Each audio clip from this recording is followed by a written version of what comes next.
தென்பழனி ஆண்டவனின் திருவுருவே வாழ்க, பார்ப்புகழும் பரஞ்சுடரே வாழ்க, பைந்தமிழின் பன்னிசையே வாழ்க, அருள் ஞான சத்குருவே வாழ்க, சித்தர்களும் புகழ் மூட்டை சுவாமியே வாழ்க,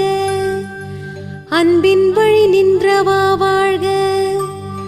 அன்பர் வழி நிறைந்தவா வாழ்க, எத்திக்கும் இருந்தருள்வாய் வாழ்க, தித்திக்கும் திரு அமுதே வாழ்க, கணக்கன் பட்டி பதிமுளைத்த பரசிவமே வாழ்க, மனக்கண் திறந்தருளும் மாமலையே வாழ்க, கதிரொளியின் மலர் முகமே வாழ்க, மதியிரவியின் மலர்ப்பதமே வாழ்க, சிவ சிவ சித்தனே